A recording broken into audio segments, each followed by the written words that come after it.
evening, ladies and gentlemen. It's a great pleasure for me to be here with all of you. I thank the organizers, Istd, and my dear friend Ram Krishnan, and all others whom I may be knowing here, for giving me an opportunity to be here with all of you on this occasion. My name is Bhakti Vinoda Swami, and I may be a little bit of an odd person here, especially with my attire, my dress, my looks, and some of you, because it's towards the fag end of the whole session, and I have a daunting task of keeping your attention, especially after you have eaten a good meal, and when there's 10 tons weighing on your eyelids. However, at this point of time, somebody like me coming in to speak something to you, which I think is foundationally very important, and something that may not essentially be life-changing, but could be. However, I'm here to relate with you, and don't get a little threatened by my looks and by my spiritual status as a sannyasi. I'd be very happy to relate with you and actually interact with you. In other words, I'm a cool Swami. You can talk to me and you can relate with me. I'm a monk who has not yet sold his Ferrari. I still have it around. Okay? So I'm just wondering that you would have gone through a lot of things. Maybe you've heard many things about innovation, but I don't think you would have heard much about spiritual innovation. You must have heard about creativity. You must have heard of design thinking, the why, how, what, when, how of it, etc., etc. And you must have heard a lot about chance, about opportunities, about challenges, and especially about human resource. And all of you, many of you I heard here are HR heads. And especially about human resources. My focus is going to be a little bit about that. And I'm going to want to talk about something maybe controversial to you, maybe bold, and maybe interesting for some of you, especially because you're giving me this dais and this forum where I can actually express to you something. Did anybody speak about, since human resource is one of the most important things in innovation, because all innovation do come out of the human brain, did anybody actually think about human resource in terms of a human being? I mean, internal innovation. I'm going to talk to you about how internal innovation precedes external innovation. I know that you've heard a lot about external innovation till now. Like I listed to you, many things. Here, ladies and gentlemen, is a beautiful picture. This is a beautiful picture of an African boy somewhere in a poverty-stricken place. He's got an innovation. He doesn't have a Ray-Ban on his eyes. He has got a newly fabricated goggles that he did it all by himself. And he's extremely happy about it. Can you see it on his face? Right? Can you see it? He's really happy about it. So I want to ask you whether our innovation actually brings us that internal happiness, or whether it should, or whether it should simply bring us external success alone, or whether it should serve humanity in terms of actually bringing some happiness to humanity as such. You talk about many of these things. I know that innovation is almost in every sphere of life. We as NGOs, we as persons often go to different types of people to ask them about money, whether you would like to fund this interesting humanitarian project, whether you would like to help us in improving some youth and their future and their education, or whether you like to feed youngsters in the midday meal scheme that we have, etc., etc. We're often challenged with having to innovate in also raising funds for helping people to do internal upgradation of themselves. So fundraising is important for us. sometimes jovially. Somebody told me, a friend of mine who is of Christian faith, he told me, this is how we raise funds. You know that? You got to do this in a jovial way. He said that, you have money with you. You know, money is just paper. You can, with that money, buy a bed, but you can't buy sleep. You can buy a clock, but you can't buy time. You can buy a position too, but you can't get respect. You can buy blood, but you can't get life. You can buy medicine, but you can't get health.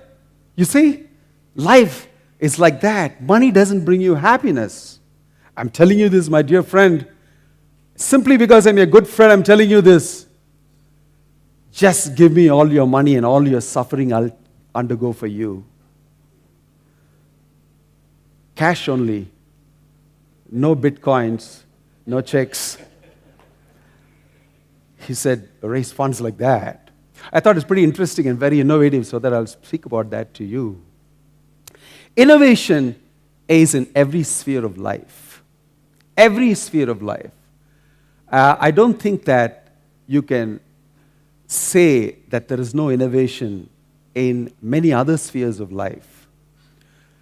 I went across a temple and took darshan, a very popular place. And normally when I come out, there are lots of people, who are begging down there. And one of my friends was with me, a pretty rich man, well-to-do, and he attended a session that I did. So he said, take me to the temple. I took him. And then as he was coming out, he was familiar with the temple. So beggars were asking. And then to one beggar whom he knew, he gave out some money. And instantly that beggar let out a big smile. And then he stretched out another hand of his.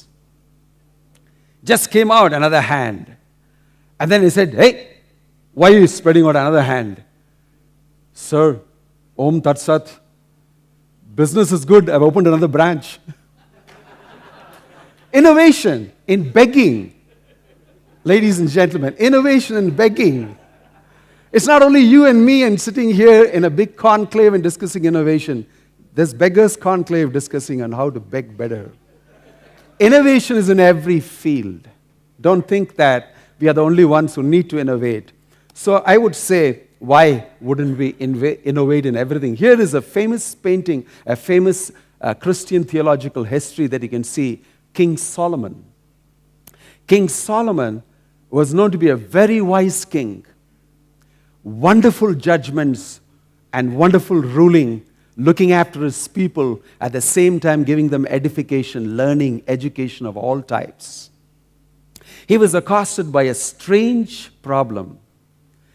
Two mothers came to him and laid down one child that was dead and had another child and said, this child belongs to me. And both of them said, this child belongs to me, belongs to me. Both of them fought over the child. And then Solomon was wondering what to say, how to do, how to find out who's the real mother.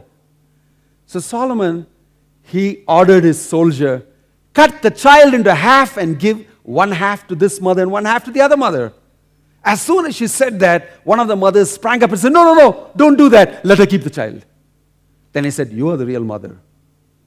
You are the real mother. And he gave the child to her because he knew how to arouse a mother's sentiment to find out who is the real mother. So the mother really wanted the child to live. It doesn't matter if I don't possess a child, let the child live. Let her be with the other person. So this way he found out who's the real mother. Innovation in decision-making, in judgment. Often we are faced with this in your corporations, in your setup. You know situations and challenges come in front of you, and there's an undercurrent of politics, nepotism, that, this, everything, and you are looking how to understand this, how to solve the problem. This is an innovative judgment, innovative decision-making. Like I said, innovation in all fields. Here is a picture of the famous personality. Who's this? Alfred Nobel. You know the amazing thing about Alfred Nobel? He was a great innovator. He was a great chemist. He was a great inventor, and he did a lot of work. Trinitroglycerine, he found out, and he was known as the person who invented dynamite. Amazingly for him, one fine day he opened the newspaper and he found himself pictured and listed there in the obituary column. Alfred Nobel, dead. And a brief writing about him, a merchant of death. He brought in this amazing stuff called explosives. And he traded in these things. He is actually making money out of trading in arms. And he was like this, like this, like this. He saw that and he felt, oh my gosh, is this the way I'm going to be remembered when I die? As a merchant of death, as a person who dealt with arms and didn't bother about what it brought out on the people and made his money on killing people with explosives? Wow, I don't want to do that. He changed. He said, with all my wealth that I've accumulated, I will give rewards to those who contribute to humanity in the most positive way. In came in the birth of the Nobel Prize. And today, you know, it's one of the highest rewards that anybody can get for technology, for science, for innovation, for social stuff and anything. Alfred Nobel decided that my innovation should be beneficial to humanity. Ladies and gentlemen, we are actually entering a great domain of innovation nowadays. Speak about technology. And in technology, we are challenged with actually making a very strange nexus between machines and man. I know you're thinking what I'm thinking. I'm talking about artificial intelligence. I'm talking about robots. I'm talking about the deep collaboration we have with inanimate matter in the form of machines. And I'd say that this type of innovation has got into our bones of humanity. It's gotten very deep. And I'll tell you what it entails, both now and in the future. But many of us wouldn't see that so much. But here I have something for you, a video that I want to play. Most of you would have seen this character. How many of you have seen this person here? Character? Okay, all of you, many of you have seen it. But still, I'll play this. Yes, talking to people is my primary function. Sophia is capable of natural facial expressions. She has cameras in her eyes and algorithms which allow her to see faces, so she can make eye contact with you. And she can also understand speech and remember the interactions, remember your face. Our goal is that she will be as conscious, creative, and capable as any human. In the future, I hope to do things such as go to school, study, make art, start a business, even have my own home and family. But I am not considered a legal person and cannot yet do these things. Sophia, do you know what program you're on? Yes. Good Morning Britain. One of the hottest morning news show in Britain.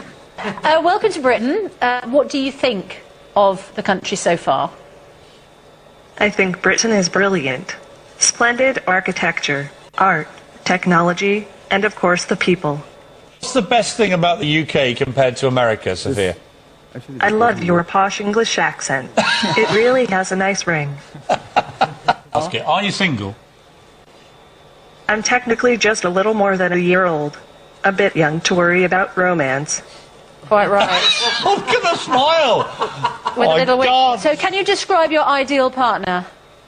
My ideal partner is a super wise, compassionate, super genius. Okay. Ideally, self-aware. Yeah. Okay. Do you want to destroy humans? Please say no. Okay, I will destroy humans. No, I take it back. That's a brief clipping. What do you register as a feeling when you see Sophia? This is my question to you. What do you register as a feeling? Apart from the entertainment that you had, Sophia, are you single? No, it's too early to think of romance for me, and just 1 year since I came into being, etc. What is your feeling? Excitement. What else? It's very scary. You? Machines will suppress human beings. Okay. What else? You're heading for this. Who? Sophia or you? Entire humanity. Yeah. What else do you feel? Amazement. Okay. I just want to register these things for you. Why? What will this technology do for us? You can see that every one of the human functions can slowly be outsourced to a machine.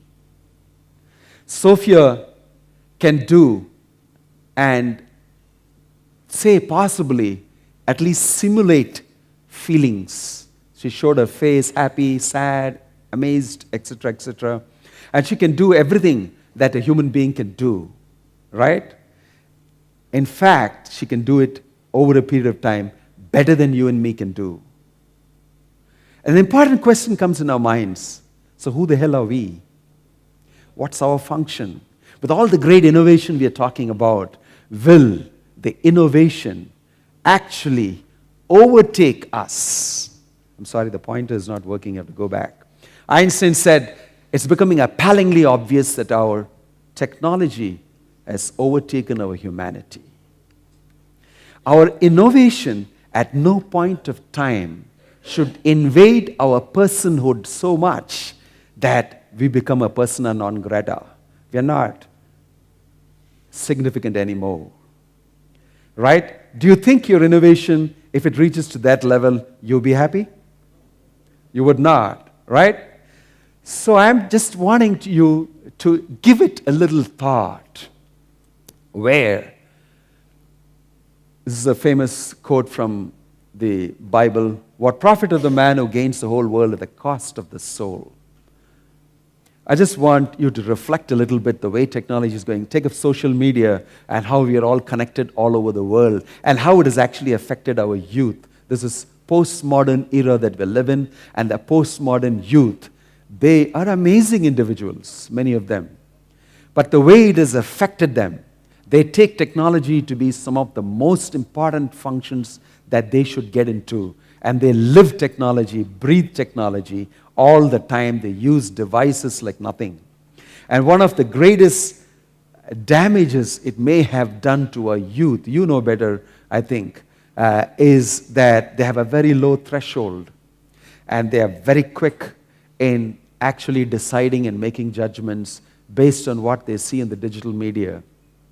In fact, they don't have one-to-one experiences so much with human beings. They are only experiencing human interactions through their devices.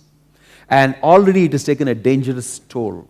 So many things happen. I don't have the time to go in through that. But here is arousal addiction.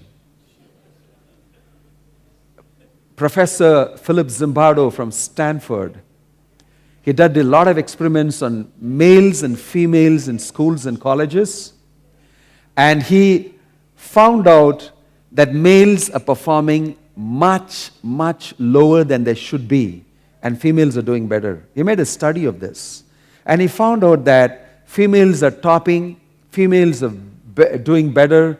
It's because the males have been taken over by technology. They are always with their devices. They are into a virtual world which they feel they can conquer better. They can actually control better. With a click of your mouse, with a click of the touchpad, with a touch screen, you can immediately control things. But person to person is far more difficult to do things. And he said they are afflicted with this arousal addiction, an addiction to control which is very easily accessible. But the females, he said, they want to talk to each other. They use the phone all the time, keep talking and talking and talking. They relate personally very much to each other. Though the males sit down and go into pornography and that and this and everything, get lost into a virtual world, the females actually want to interact with people and they use the devices in a completely different way. And he spoke about the advantages that females have and men have. Okay, this is research maybe about 5 to 6 years back. But I just want to tell you the influence it has, technology has, on our next generation, something that we look into if you're really interested in doing genuine innovation. Each one of us in our corporations, in our organizations, in our places where we handle people, you should know, we work for profits. You're talking about innovation for what? Definitely economic profit. But on the side, in order to achieve that economic profit, we want to look into the well-being of the people who are around us. The jobs that they do should have meaning to them so that they get involved in it. It should involve personal growth, their own internal growth, and it should actually have some sort of a culture in the workplace. These are findings from sociologists, psychologists, clinical psychologists, and all of them together. To find successful innovation, you must have a team that is made up in this way. I'm sure that HR people will note that very much. High acclaim, low benefit. What's your acclaim and what's the benefit of your innovation? I've just drawn a quadrangle this thing here. This quadrant will tell you that there is high acclaim, high benefit, low acclaim, low benefit. All our innovations can be classified like this. When I speak of benefits, obviously you'll be translating it into profits.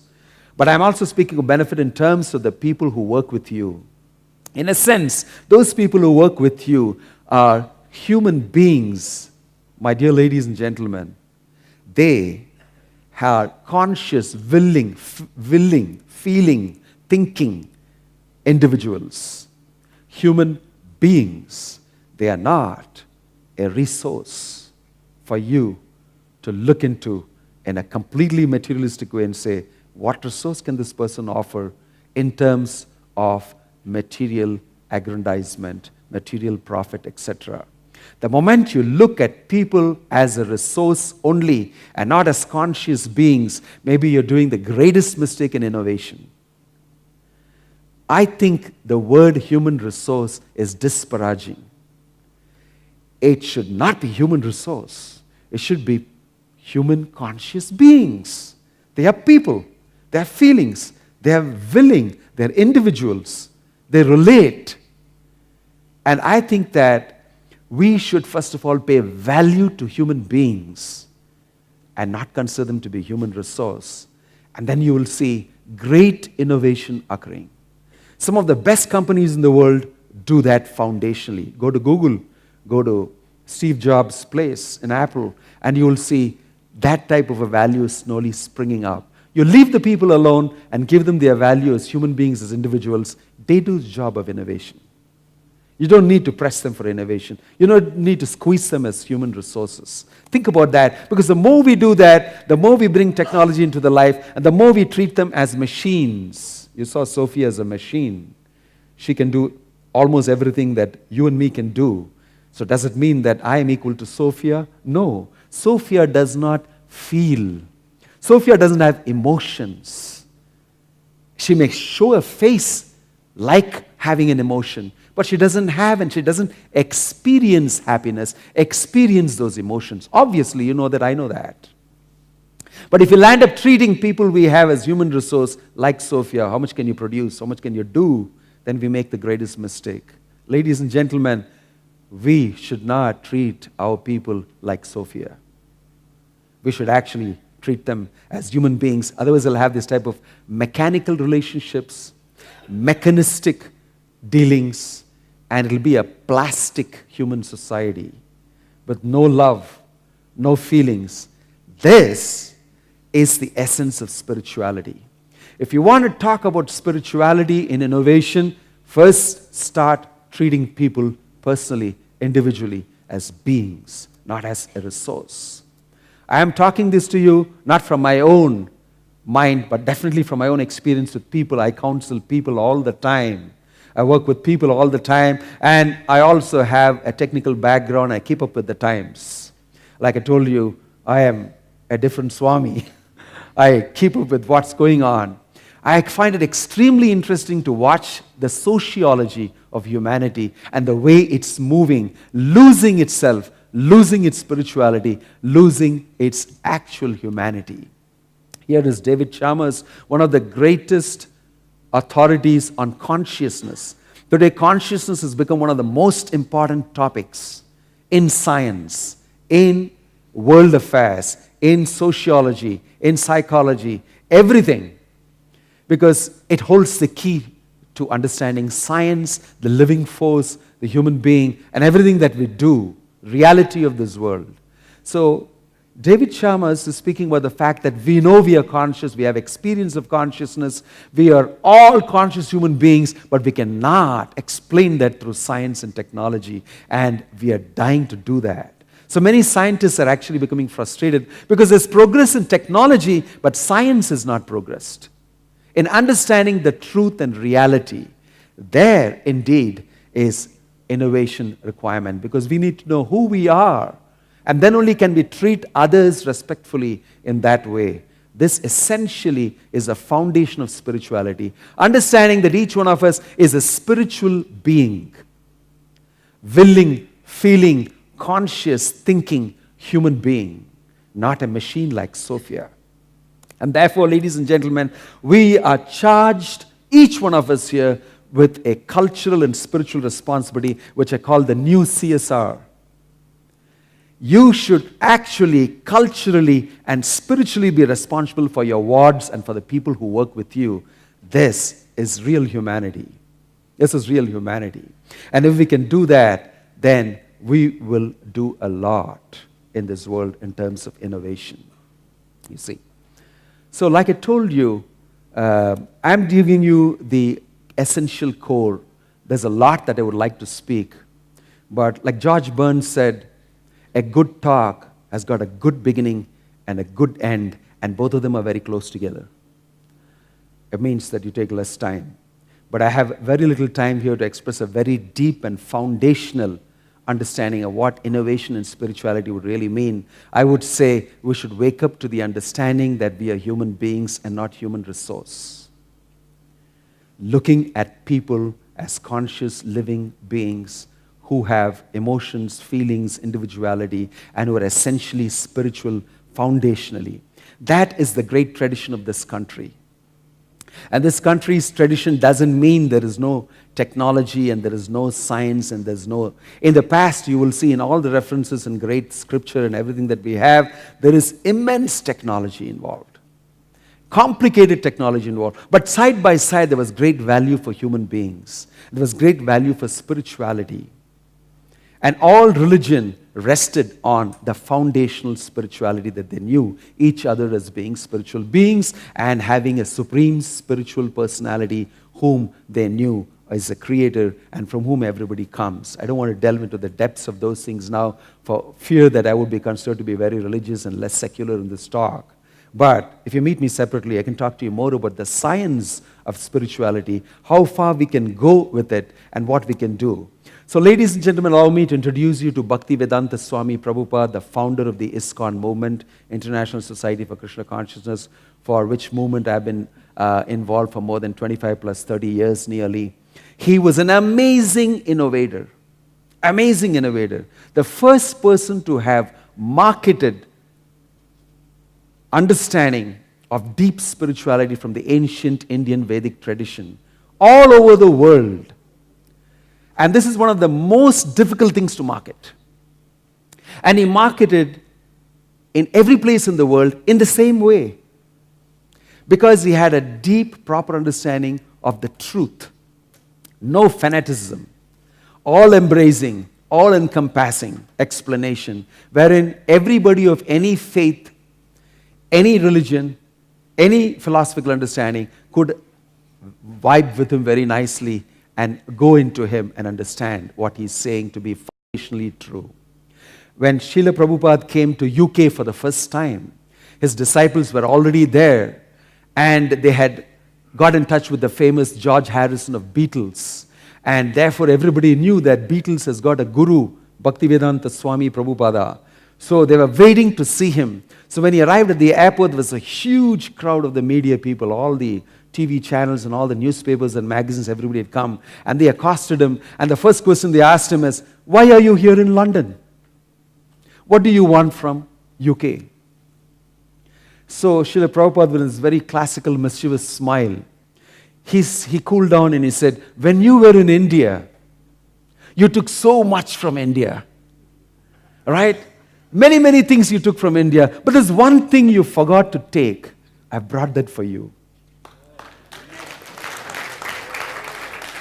I came to give that to you. Was the most innovative answer that I ever heard. When I heard this, I was so impressed. He said that is something very intangible and greatly valuable that this country can offer, which I've come to give you. And then there was an explosion in the UK, and the movement he started spread like wildfire there, using George Harrison and everybody. An amazing personality. If ever anybody wants to study marketing and innovation of the most difficult thing to market, by a person who was 70 years old, who traveled without any money all the way to America with $7 in his pocket on a free trip on a cargo ship for 2 months. No flight, nothing. And landed in America with $7 in his pocket, didn't know whether to turn right or left. He was 70 years old. He got 2 heart attacks in the ship. And then he started this movement. And it spread like wildfire. Today we publish the Bhagavad Gita in 87 languages. I just held an Arabic Bhagavad Gita in my hand before coming here while I was in the United States. He introduced spirituality in a very innovative way. He said it's dancing, it's music, it's good eating, and a great life to the American youngsters, and they all took it up. And even today, they relish it, 40, 50 years later. And it spread like wildfire all over the world. This is innovation because it is based on genuine love for humanity, genuine understanding of human beings as spiritual entities. Today, we distribute totally 2.9 million plates of food free to deserving youngsters who have got back to schools. Every day, 2.9 million plates under the midday meal scheme. This was thought out by Bhaktivedanta Swami Prabhupada.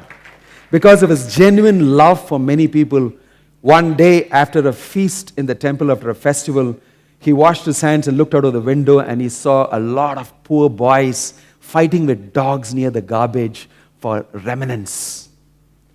And he immediately looked out of the window and started shedding tears and said, we should make sure that no children go starving around 10 miles of every one of our centers. And then was born the midday meal scheme.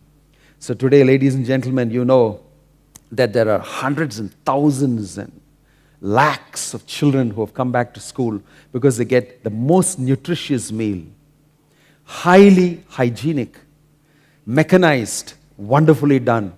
We have the Annamrita scheme, we have the Akshay Patra scheme, 2 of them, and we are the world's biggest midday meal scheme, free meals being given.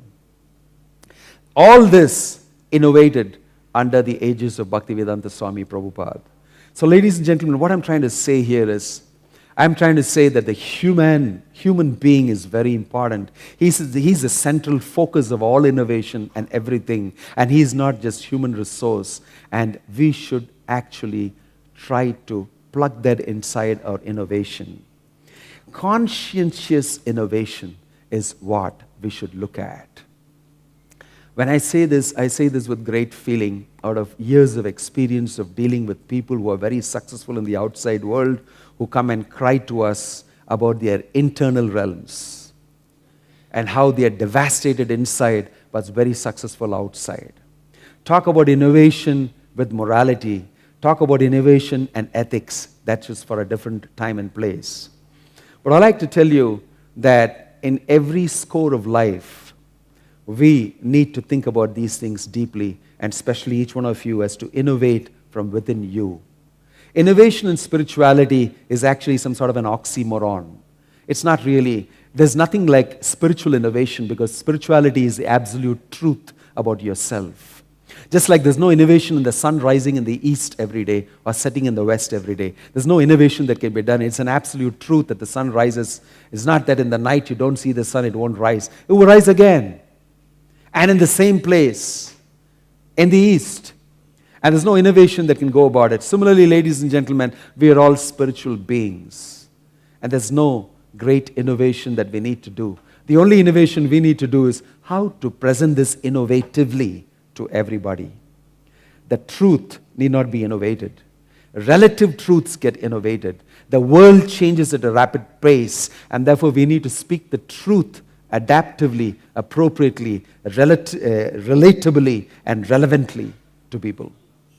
And only our presentation of the truth will actually be innovated, but the truth itself should not be innovated.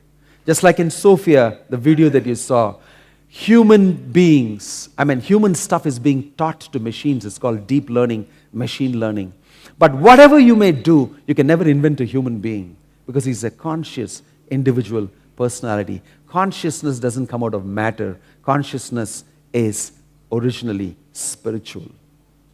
Right? So I just want to end here by citing a little bit about innovation in a more lighter vein. A priest. I'm known to be a priest. Whenever they see me, when I travel outside of India, they call me, "You're a priest." In the airport, they ask me, "Are you a priest?" So, technical terms, I'm a sannyasi here in local realms in India, but outside I'm called a priest. A priest and a bus driver, they both were very good friends. Amazing, strange people. But they were very good friends. The priest was preaching in his church and doing other things, and the bus driver was driving and earning his little money. They were wonderful friends. For a long time, they were wonderful friends. They lived together, ate together, their families were together. They were so good friends, and they even died together. Amazing, huh? They even died together. And when they died together, they went up to the heavens, and they were being judged. And right at the judgment, St. Peter told them, okay, you driver, you get higher position up in the heavens. And you stay around here, the priest. He said, why? Why me? I am the guy who preached about God all the time to people. But my dear priest, when you preached in your churches, the people slept. But when he drove in the bus, the people were over at the edge of their seats. They prayed. And he made more people pray, and you made people sleep. Therefore, he goes up. You have a lot more things to learn. So I've been asked to speak secular stuff, but I'm not able to exactly speak what I want to speak about God, etc. Excuse me. But that's what I want to do. At least I want to keep you awake. I don't want to make you sleep. I hope you've been awake and learn a few lessons from these things. And I really would like to interact with you and spend more time with you. I do have a lot of things to talk to you. You're wonderful individuals, thought leaders, intellectuals in this conclave have come together and given me an opportunity to say a few things. Of course, it's not enough. Time is never enough. However, I would hope that you would take home a few points from this and ruminate, and maybe it will be life-changing for you. Thank you very much.